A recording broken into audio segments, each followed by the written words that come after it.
Me revoici après un an sans avoir filmé de vidéo. Donc du coup voilà, je suis de retour, toujours aussi mal à l'aise devant la caméra. Ça fait un an donc que j'ai pas posté de vidéo, à savoir que j'en avais posté 4 je crois au début de ma chaîne. Ça faisait pas beaucoup, ça me demandait beaucoup d'énergie, beaucoup de travail et j'en avais pas trop. Enfin voilà, et je sais pas si vous le savez, peut-être que vous le savez ou pas, je suis travailleuse sociale, donc du coup ça me demande quand même beaucoup d'énergie, donc voilà. Bon, voilà pour la petite intro. Aujourd'hui dans cette vidéo, on va parler, j'ai pas prévu quelque chose de précis. Je vais un peu vous parler de ma lecture en cours, probablement de la prochaine aussi. Du coup voilà. Donc pour le retour sur ma chaîne, j'avais envie de vous faire une vidéo un peu pour vous expliquer comment est-ce que j'envisage un peu les choses. Donc tout d'abord pour les vidéos YouTube, pour moi ça va être difficile de vous donner un rythme. Ça va être compliqué pour moi de vous dire voilà, il y aura une vidéo par semaine, une vidéo toutes les 2 semaines. Je sais pas trop, ça dépend souvent du temps que j'ai, de mon envie, etc. Donc voilà, après j'ai plusieurs idées et j'ai envie de les mettre en pratique. Mais voilà. Ensuite, pour le petit update de vie, je pense que la plupart d'entre vous qui êtes là, vous me suivez sur Instagram. Si jamais, je vous invite à aller voir mon petit Instagram, la biblio de Nono. Et du coup, pour ceux qui me suivent, je pense que vous savez que j'ai emménagé en début d'année avec mon petit monsieur. Du coup, ça m'a demandé aussi pas mal de temps. Maintenant que j'ai mon propre chez moi,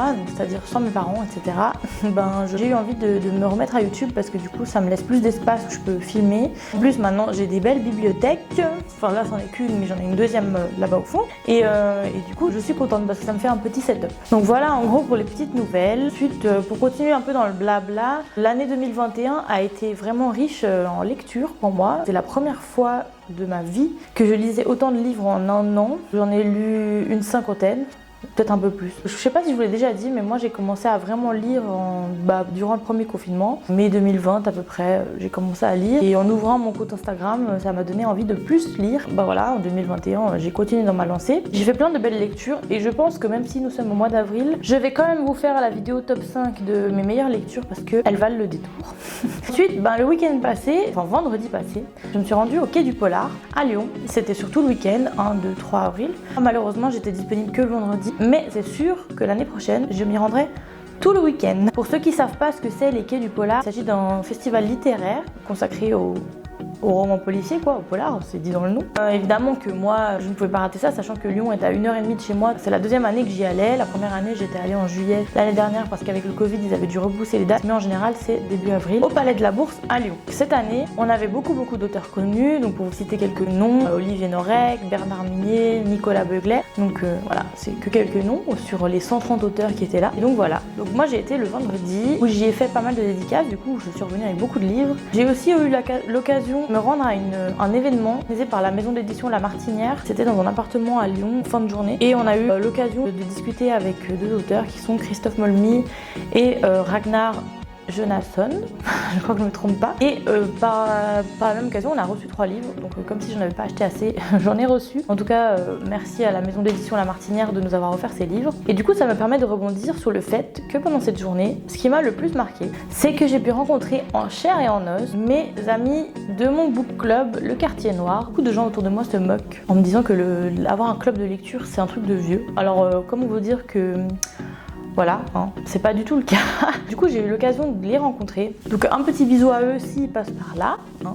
Donc j'ai fait passablement de queue un mari, notamment pour aller voir Olivier Norek. Moi, j'ai fait à peu près 1h20 de queue ou 1h10 Marie du compte Black Books and Others. Donc je vous mettrai le compte Instagram en barre d'infos. Elle a fait 1h40 je crois. Enfin bref, du coup elle s'est mise plus tôt dans la queue et...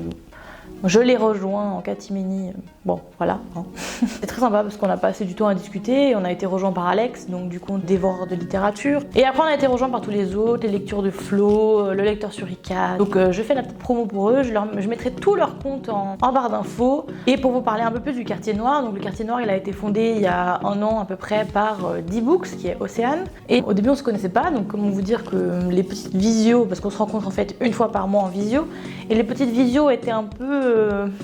on est un peu gêné, mais maintenant on a créé pas mal de liens en un an et on s'amuse bien, on rigole bien. Et en plus maintenant on reçoit les auteurs pendant nos visios. On a l'occasion de discuter un peu plus en privé avec les auteurs durant ces visios. En général on fait une lecture commune et après, à la fin de la lecture commune on invite l'auteur du livre parce que l'intérêt c'est quand même qu'on ait lu un de ses ouvrages pour la visio. Environ 12-13 membres très actifs sur ce club et c'est vraiment super chouette.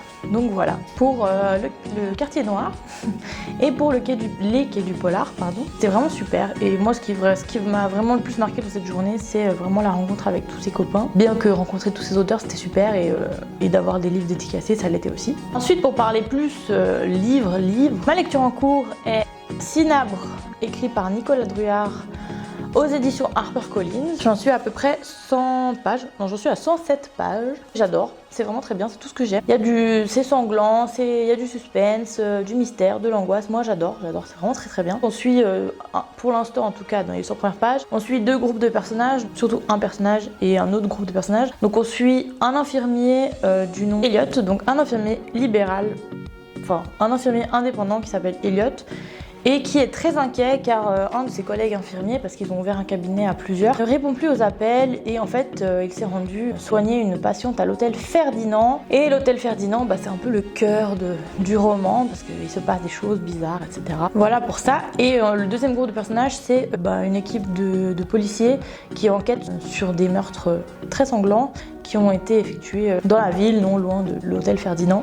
Et j'ai hâte de savoir où ça va. On m'a dit qu'il était super et j'ai vraiment hâte de savoir comment tout ça va continuer et finir pour le coup. La prochaine lecture en tout cas que j'ai prévue dans ma tête, après j'ai toujours des imprévus et des « oh tiens il faut que je lise ça, oh tiens en fait j'ai envie de lire ça », enfin voilà, je pense que vous connaissez. Donc la prochaine lecture que j'ai prévu de faire c'est Au royaume des cris, écrit par Mathieu Le Serre aux éditions Robert Laffont dans la collection La Bête Noire. Il s'agit d'un tome 2. Le premier tome étant La part du démon que j'ai lu en août dernier et qui fait d'ailleurs partie de mon top 5 des meilleures lectures 2021. Tout ça pour vous dire que je pense que je vais vous faire la vidéo. Et donc du coup, vraiment, celui-ci c'est une suite directe de La part du démon. Je l'ai pas encore lu, donc du coup, vu que c'est la prochaine lecture que j'ai prévue. Donc, comme on va recevoir l'auteur sur un visio au quartier noir, j'avais déjà très envie de le lire maintenant. Mais maintenant, je pense que ça va être ma prochaine lecture pour l'avoir lu et pour connaître la suite de La part du démon. Au niveau de l'histoire, je peux pas trop vous en parler. Je lis de moins en moins les quatrièmes de couverture, encore plus quand c'est des auteurs que j'ai déjà lus. Après, je lis 2-3 lignes, en général ça me sort de la tête et quand je commence le livre, je la relis pas parce que j'aime être surprise. Et voilà, je vous invite vraiment à aller voir ce que Mathieu Le Serre écrit parce que c'est vraiment excellent. Enfin, moi j'ai adoré. Et on est beaucoup au niveau du quartier noir à avoir beaucoup aimé et j'ai aussi vu d'autres lecteurs avoir apprécié la plume de cet auteur qui est extrêmement sympathique d'ailleurs. Il est très accessible sur Instagram et donc j'ai vraiment hâte de découvrir cette histoire. Donc voilà pour ma petite vidéo blabla, update et tout ça. Comme je vous ai dit, je peux pas vous dire la semaine prochaine il y aura une vidéo, ça va dépendre un peu du temps que j'ai, etc. Après ces temps, j'ai souvent un jour de congé dans la semaine où monsieur est au travail et du coup je préfère tourner quand il est pas là parce que sinon je suis un peu gênée. Du coup je sais pas trop quand sera la prochaine vidéo. Je pense que ce sera mon top 5 2021 parce que j'ai très envie de vous présenter ce que j'ai adoré en 2021, notamment Le tueur intime de Claire Favant. Ceux qui me connaissent vous savez. Je vous laisse pour aujourd'hui, je vous fais des gros bisous et je vous dis à bientôt dans la prochaine vidéo.